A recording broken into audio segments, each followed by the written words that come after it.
What if every raise you've ever earned quietly vanished before you saved a single dollar of it? Welcome to Aurovale. Every financial decision has a district here. The borrow badlands crack under the weight of debt. Compound Heights, those gleaming spires, reward citizens who let money work for them. There's a mechanism operating silently in most people's finances. It's called lifestyle inflation, and its core rule is devastatingly simple. Every time your income rises, your spending rises to match it, leaving your savings rate exactly where it started. Here's the counterintuitive part. Lifestyle inflation isn't a character flaw. The Federal Reserve's 2023 Survey of Consumer Finances found that median family income rose slightly over the prior 3 years, yet the U.S. personal savings rate fell to roughly 3.6%, near a historic low. More income, less saved. The pattern holds regardless of what someone earns. The trap is psychological. New spending after a raise feels like reward, not loss. Your brain registers the upgraded apartment or the nicer car as a natural consequence of working hard, never as a financial alarm worth heeding. So here's the question you didn't know to ask. If lifestyle inflation never feels like a problem, how do you detect it? Most people don't. Not until they look back across years of raises and find their savings account barely moved. Consider a hypothetical built on real numbers. The Bureau of Labor Statistics reports that median weekly earnings for full-time U.S. workers rose roughly 10.5% between 2018 and 2023. If a worker earning $40,000 in 2018 scaled spending with every raise and reached $60,000 by 2023, they could still be saving the same $200 a month they saved at the start. Here's the exact mechanism. A raise lands in a checking account. The extra margin feels like breathing room. A slightly better apartment gets signed. Dining out increases. A subscription added here, a car payment upgraded there. Within 90 days, the margin is gone. Here's where it gets harder.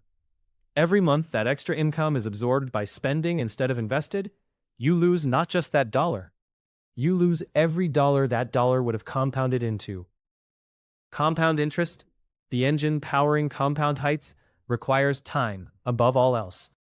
Compound interest is a specific mechanism. Returns generate their own returns, amplifying growth exponentially when started early and maintained consistently. The critical variable isn't the amount invested, it's how long the money has to grow before you need it. Here's a twist that recasts the entire conversation. Automating savings is more decisive than timing investments for building wealth through compound interest.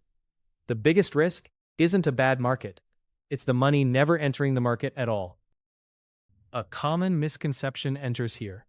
Many people believe financial advisors are exclusively for the wealthy. That guidance on managing raises and savings is a luxury reserved for Aurovale's upper districts. That belief is wrong, and it's costing everyday earners real money. Financial advisors aren't gatekeepers to an elite club. Their documented function is to help everyday people align their finances with personal values and goals, including the goal of ensuring a raise actually builds wealth instead of disappearing into upgraded spending. There's a second misconception worth dismantling. Many people fear that working with a financial advisor means being told to stop spending on everything they enjoy. That's not the relationship. It isn't about losing control. A financial advisor relationship isn't about surrendering control of your money. It's about ensuring your financial life reflects what you actually value, so that a raise becomes a deliberate tool rather than a silent casualty of lifestyle inflation. But what about wealth management itself? Isn't that still a tool for the ultra-wealthy? This is where the third misconception lives, and dismantling it opens the door to Compound Heights for far more Aurovale citizens than currently walk through it. Wealth management isn't exclusively for the ultra-wealthy. It's a structured approach to growing investments and assets over time, and it benefits anyone who has income to direct, a raise to allocate, or a savings rate to protect from lifestyle inflation's quiet erosion.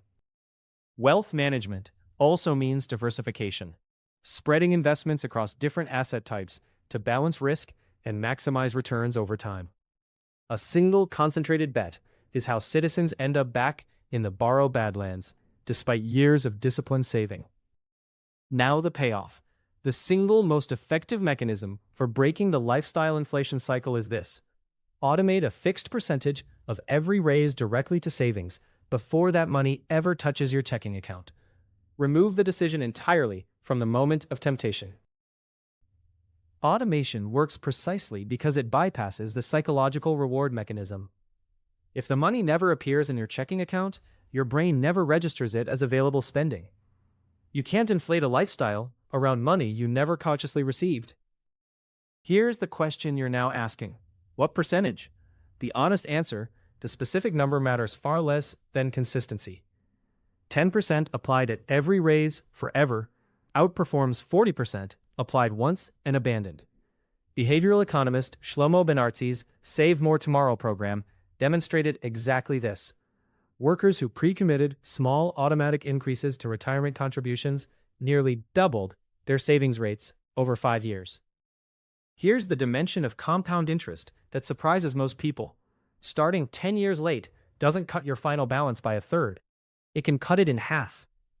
A 25-year-old who automates $200 monthly and stops at 35 can still outperform a 35-year-old who saves the same amount all the way to 65.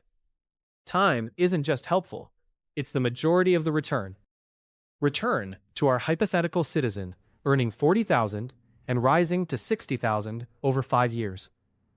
If they'd automated 50% of each raise increment directly to savings, their monthly contribution would have grown from $200 to over $700 without ever feeling the loss. Across a full working lifetime, the difference between automating raises and absorbing them into spending isn't incremental. It's the difference between remaining in the borrow badlands and reaching compound heights entirely. The mechanism is identical for both paths. Only the automation step differs. The automation principle extends beyond formal raises. Bonuses, tax refunds, freelance windfalls, any irregular income surge is equally vulnerable to lifestyle inflation. Treating each one with the same pre-commitment rule closes the gap that lifestyle inflation otherwise exploits. Automation doesn't mean austerity. Once the fixed percentage is routed to savings, everything remaining is genuinely yours to spend without guilt. That's alignment, not deprivation. And it's exactly the financial advisor principle applied at the individual level. Proof that structural automation works at scale already exists. Singapore's Central Provident Fund mandates that workers contribute up to 37% of wages automatically before spending. The result?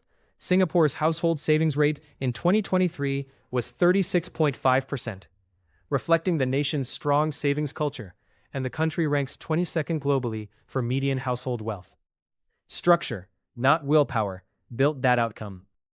Remember the opening question. What if every raise you ever earned quietly vanished?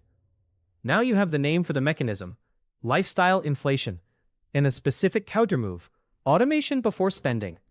The mystery is solved. The question is whether you act on it.